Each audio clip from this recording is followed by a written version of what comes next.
Le somme de la presse belge qui continue encore et encore. Kylian Mbappé qui accuse le PSG et dénonce une fake news après l'info lâchée par un média suédois sur son escapade à Stockholm. Et la réponse très sereine du PSG qui attend de régler ses comptes avec son ancien buteur. C'est le programme du journal du foot.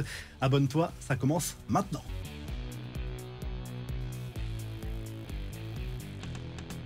L'histoire se répète encore et encore pour les Diables Rouges. L'équipe de France a une nouvelle fois pris le meilleur sur la Belgique. C'était lundi soir en Ligue des Nations. Succès 2-1 pour les Bleus à Bruxelles. Les joueurs de Didier Deschamps sont quasiment qualifiés pour les quarts de finale de la compétition, comme l'Italie d'ailleurs qui conserve la tête avec un point de plus que la France grâce à son large succès 4-1 contre Israël. Randal Kolo Muani s'est offert un doublé lors de cette rencontre. D'abord un pénalty en première période, égalisation signée Openda juste avant la pause. L'attaquant parisien a remis les tricolores devant grâce à un joli but de la tête à l'heure de jeu. 3 victoires en 3 mois, en tout cas face à nos voisins, après le 8e de finale de l'Euro et le match aller en Ligue des Nations. La presse belge complètement démoralisée encore après cette défaite contre les Bleus. Et si les dieux du football ne voulaient pas d'une victoire des Belges dans un match officiel contre la France au 21e siècle, se demande l'avenir, qui évoque aussi une source de frustration sans fin. Toujours la même chanson, les Diables Rouges n'arrivent pas à briser la malédiction française, insiste Het Newsblast, qui souligne tout de même la forte impression laissée par les Belges. Une nouvelle défaite contre les Bleus, plus réaliste, comme un air de déjà-vu, se désole à la dernière heure, qui décrit des Diables Rouges frustrés malgré un visage séduisant. Mais l'actu foot, la plus commentée bien sûr ce mardi, concerne Kylian Mbappé. Selon le quotidien suédois Expressen, l'attaquant français qui a passé plusieurs jours à Stockholm la semaine dernière est visé par une enquête de la police suédoise pour des faits extrêmement graves, affaire dans laquelle il serait considéré comme raisonnablement suspect. Pour être clair, c'est le degré de suspicion le plus faible de la législation suédoise. Ça peut simplement signifier qu'il a séjourné dans un lieu où les faits ont été commis. D'ailleurs, la star du Real Madrid dénonce une fake news. Ça en devient tellement prévisible. Veille d'audience, comme par hasard, a écrit le capitaine de l'équipe de France sur X, qui laisse penser qu'il y a un lien entre l'article d'Aftonbladet et l'audience programmée ce mardi devant la commission de la Ligue de foot professionnel dans le litige financier qui l'oppose au PSG. Mbappé qui réclame, on le rappelle, 55 millions d'euros au champion de France pour des salaires et primes impayés. Face à l'ampleur de l'affaire en France, l'entourage du buteur madrilène s'est senti obligé de sortir du silence. Ces accusations sont totalement fausses et irresponsables et leur propagation est inacceptable, explique le clan Mbappé dans un communiqué envoyé à l'AFP. Pendant ce temps, le joueur est rentré dans la capitale espagnole et a même retrouvé le chemin de l'entraînement. Le champion d'Europe a également communiqué sans évoquer l'affaire dans une vidéo relayée sur les réseaux sociaux où l'on voit le joueur souriant et appliqué à l'entraînement. Mbappé qui a aussi publié dans la soirée une story sur les réseaux pour répondre à ceux qui assurent qu'il n'a pas regardé ses coéquipiers de l'équipe de France durant ce rassemblement. Il était bien devant Belgique-France lundi soir, comme le prouve son post.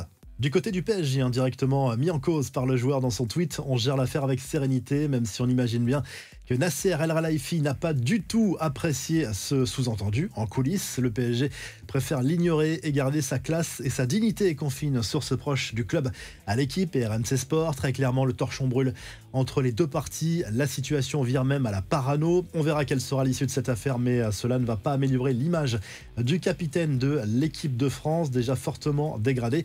Randal Kolo Muani, lui, a lâché un message pour Luis Enrique après son doublé avec les Bleus lundi soir contre la Belgique. Je pense que le coach m'utilise différemment en bleu. Il me fait confiance ici. J'espère qu'il me fera confiance aussi en club, a insisté le buteur français. Pas sûr que cela change quoi que ce soit sur son statut au PSG quand on connaît la personnalité de l'Espagnol. D'ailleurs, l'entraîneur parisien a fait de nouvelles confidences dans le 3e épisode de la série sur les coulisses de son aventure à Paris, diffusée par Movistar+. On en a déjà beaucoup parlé. Il explique son obsession pour la maîtrise des déplacements de ses joueurs sur la pelouse et semble persuadé que son équipe va progresser encore cette saison. Si un joueur va où il veut, ça implique qu'il y a des situations de jeu que je ne contrôle pas. L'année qui vient, je veux toutes les contrôler sans exception, a lâché Luis Enrique, qui est revenu aussi sur son amertume à propos de l'élimination en demi-finale de la Ligue des Champions la saison dernière. Dernière info sur le PSG, il n'y aura pas de fans néerlandais dans les tribunes du Parc des Princes pour la 3e journée de Ligue des Champions, mardi prochain face au PSV Eindhoven. Décision des autorités françaises par crainte de débordement. Le club néerlandais avait pourtant vendu 2000 places pour ce déplacement à Paris. On en vient à l'actu de l'OM avec les confidences de Paul Pogba. À quelques mois de la fin de sa suspension dans une affaire de dopage, le milieu de terrain français s'est exprimé Pour l'équipe, sur la suite de sa carrière en club, il est toujours sous contrat avec la Juve, d'où sa prudence pour le moment, mais il a réagi à l'appel du pied de Patrice Evra pour venir à Marseille. Je rigole parce que c'est tonton Pat, il a dit ça en rigolant, vous le connaissez, a répondu Pogba, pas fermé tout de même à l'idée de revenir un jour en Ligue 1. Autre piste peut-être plus crédible pour l'OM, Arthur Melo, 28 ans, a bien eu des contacts concrets avec le club français cet été, d'après son agent qui s'est exprimé auprès de Fabrizio Romano. Roberto De Zerbi apprécie beaucoup le Brésilien pour ses qualités techniques.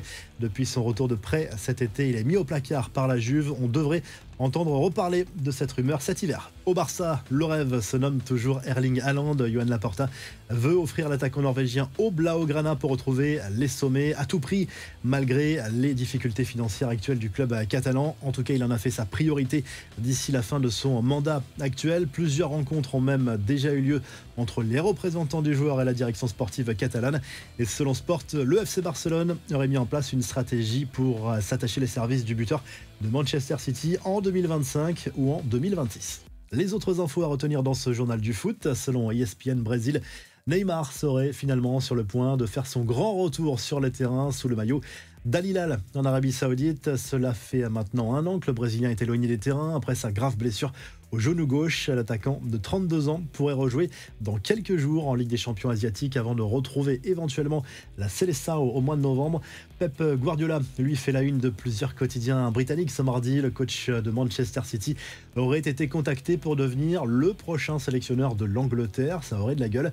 On rappelle qu'il est sur le banc des Sky Blues depuis 2016, mais arrive peut-être en fin de cycle puisqu'il est sous contrat jusqu'en juin prochain et il n'a toujours pas rempilé. Visiblement, il n'a pas l'intention de le faire. C'est l'Irlandais Lee Carsley qui occupe actuellement le poste de sélectionneur anglais par intérim. On se quitte avec les images folles de l'ambiance dans le stade d'un club roumain qui fête ses 100 ans cette année. Grosse ambiance avec des fumigènes un peu partout dans le stade. Abonne-toi, le journal du foot revient très vite.